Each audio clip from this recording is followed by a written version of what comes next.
Good morning and welcome to County Executive Pittman's virtual press conference. Today, the County Executive will provide updates on county operations. I will take questions after the updates. As a reminder, please keep your camera and microphone off unless you are called upon for questions. And with that, I'll turn it over to the County Executive. All right. Thank you, Renisha.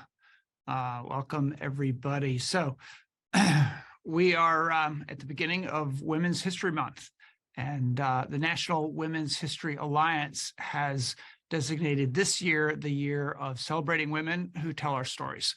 And so I do want to note that in Anne Arundel County, we have a story to tell in our cabinet. We have 33 department heads in our county, and as of our latest count, 17 of those are women. That is 52% and growing, I might add.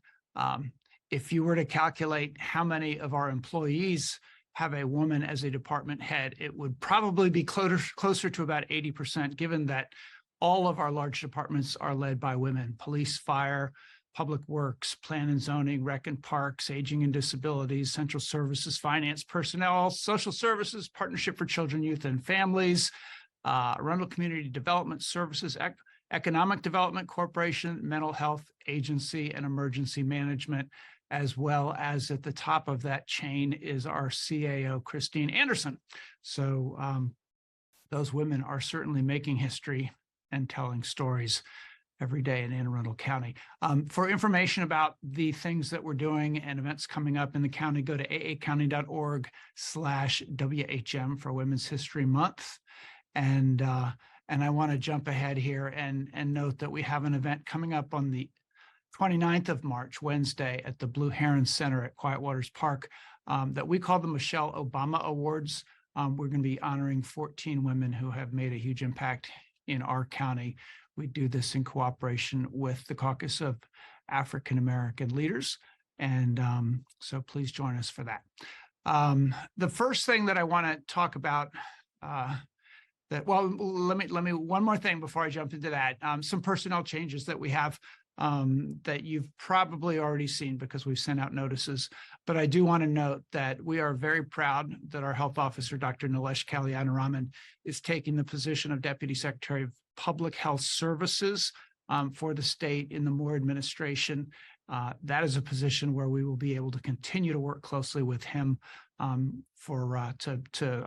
move our agenda forward, which is his agenda as well on public health in the county.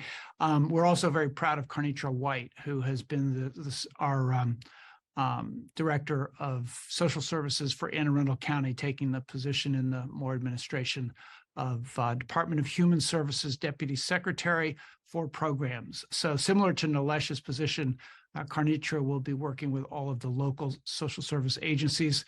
As an acting, while she's already stepped up there, we have Edith Harrison, who's been with our county for 25 years, or has been with social services for 25 years, has currently been serving as Deputy Director over the Family Investment Division, and is stepping into that role. So thank you, Edith.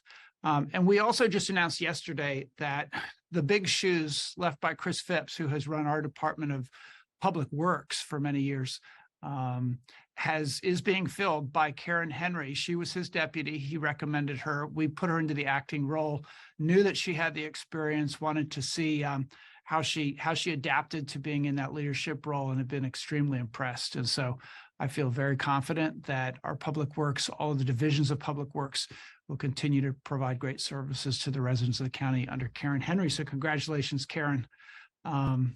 So I want to jump into planning. I think other than budgeting, planning is probably the most intense part of a county executive's job.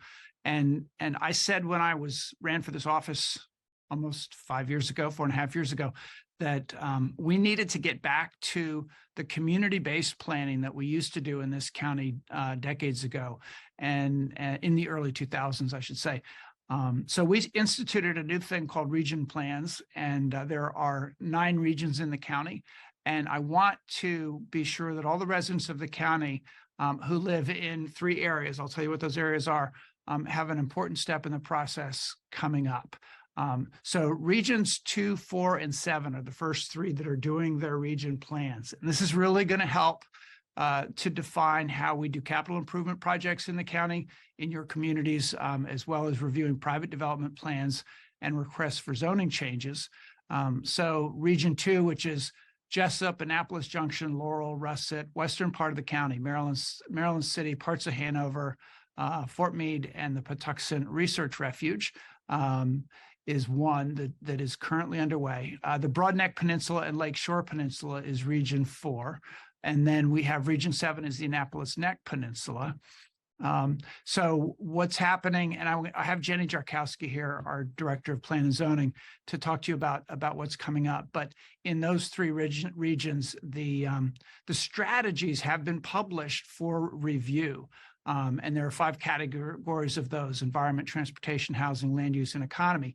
Those strategies for your region are now online at the hubs, the region plan hubs, which you can get to at aacounty.org/region plan hubs. Pretty simple. And you can say whether you support, oppose, or have comments on every one of the strategies within these categories. So this is the substance of what is going to be in your region plan. So please check in. It may take you as long as 10 minutes to fill out if you do all 5 of them, but we really need to hear from you. So I'm going to kick it over to Jenny Jarkowski to give you a little bit more information about this important process. Thank you very much, County Executive Pittman. Yes, we absolutely want to hear from everyone. We are going to show you how to engage and get your comments in. And yeah, there we go. There is the viewing of the website for the Anne Arundel's region plans for regions 2, 4, and 7, like the county executive said. Based on input received through public comments and in collaboration with the Region 2, 4, and 7 stakeholder advisory committees, the Office of Planning and Zoning has drafted a series of strategies for Regions 2, 4, and 7 to help shape the future of these areas. These strategies focus on land use topics that community members consistently tell us are the most important to them: environmental conservation, transportation, housing and land use, community health, and the economy. And now you are looking at the actual hub pages for 2, 4, and 7, and we want to hear the public's perspective on the recommended strategies that have been developed. To that end, we've taken all the 5 draft strategies, as the county executive noted, and put them into 5 topic areas. As you can see that they are bulleted and linked on this website, and we anticipate that each of the questionnaire will take about 10 to 15 minutes to complete. These questionnaires close on April 3rd, so please take some time and share your input. These questionnaires are unique for each of the region plan areas for 2, 4, and 7. The strategies we are seeking comment on will inform how we make recommendations on property owner applications for changes in zoning starting May 1st for these specific region areas. The Office of Planning and Zoning absolutely looks forward to hearing your feedback. Thank you. All right. Thank you, Jenny. And in a minute, we'll take questions, and Jenny will be here to help answer those as well. And for those, this is only a third of the county that's impacted. The next third will be, there will be an announcement about applications to be on the stakeholder advisory committee for that third of the county in the coming weeks. And we will get through them all eventually, but this is really important for the future of this county. And I can't wait to see what these groups recommend for their neighborhoods. And then finally, I just want to note that I was at a press conference with our school superintendent, Dr. Bedell, in which he described a new program where parents, residents can sign up to volunteer at our schools during especially times when students are in the hallways, lunch, and when they're getting out of school, just to be present. And it's called #BePresent. And you can participate in that. You can, if you're interested in volunteering to do that, just email bepresent@aacps.org. Let them know what school you'd be interested in and what times you might be available, and they'll get back to you about training and background checks and things to get you started. So look forward to seeing that happen. So back to you, Renisha. Thank you, Mr. County Executive. At this time, we're going to take questions. So if you could put your name and media and affiliation in the chat, I will call on you in that order. Ken Duffy, WBL Radio. Yeah, hi. Thanks for taking me. I had an off-topic question for you. In May 11th, the public health emergency is going to be ended concerning COVID on the national level. What is the county planning going forward? I know you had a major change with Dr. K leaving, but could you talk about what you plan going forward in terms of COVID testing, COVID vaccinations, in terms of people may be worried about, am I going to have to pay for these now? What is the plan going forward beyond May 11th?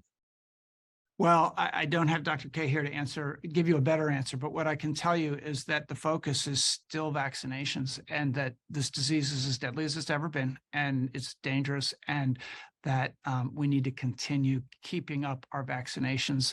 And a lot of that is moved into the private sector. It's much more easily available and dispersed through pharmacies and doctors' offices and elsewhere, so that it's not as important for us to be standing up, or the state to be standing up, these large vaccination centers like it was in the beginning when there was a shortage of vaccines.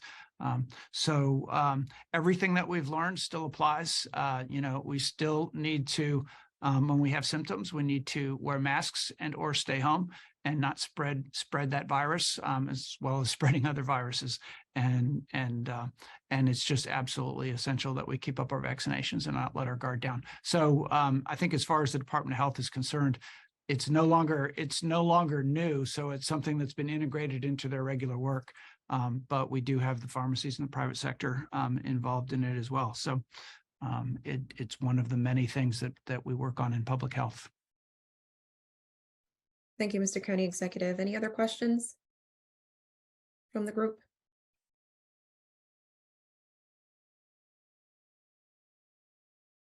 Last call for questions. All right, that's it. Thank you, everyone. Thanks, everybody. Mhm.